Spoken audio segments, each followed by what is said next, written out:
ഞാൻ കോഴിക്കോട് രാമനാട്ടുകരയിൽ ഒരു വഴുതിന് പോയി. ഒരു ഉപ്പ എന്നെ കണ്ടപ്പോൾ ചോദിച്ചു, നിങ്ങളാ വഴുത് പറയണ ഉസ്താദല്ലേ അത്? അപ്പം മോനെ ഉസ്താദെ, ഒരു വസീയത്തുണ്ട്. അയാൾ എന്നോട് പറഞ്ഞൊരു വസീയത്ത് ഞാൻ നിങ്ങൾക്ക് പറഞ്ഞുതരാം. അദ്ദേഹം രാവിലെ എഴുന്നേറ്റ് പള്ളിയിൽ പോകും. സുബഹിക്ക് 4:30 പള്ളിയിൽ പോകും. പള്ളിയിൽ പോയി സുബഹി നമസ്കാരം എല്ലാം കഴിഞ്ഞിട്ട് പള്ളിയിൽ നിന്ന് കുറച്ച് ദിക്റും ദുആ പറഞ്ഞിട്ട് ഈ സാധു വീട്ടിലേക്ക് തിരിച്ചു വന്നു.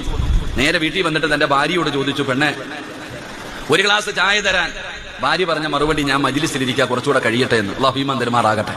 തന്റെ ഭർത്താവ് പള്ളിയിൽ പോയി നിസ്കരിച്ച് വളരെ ക്ഷീണിതനായി വീട്ടിലേക്ക് കയറി വന്നിട്ട് ഒരു ഗ്ലാസ് ചായ ചോദിച്ചപ്പോ ഭാര്യ പറയാ, ഞാൻ മജ്ലിസിലിരുന്ന് വഴുത് കെട്ടോണ്ടിരിക്കാന്ന്.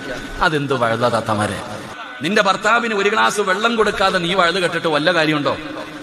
ഇപ്പൊ നിങ്ങൾ നോക്കിക്കേ, എല്ലാവരും ഫർദയും ഹിജാബ് വിട്ട് അദബോടുകൂടി മര്യാദയോടുകൂടി നിങ്ങൾ ഇരുന്ന് വഴുത് കേൾക്കുന്നു. അല്ലാഹു പ്രതിഫലം തരുമാറാകട്ടെ.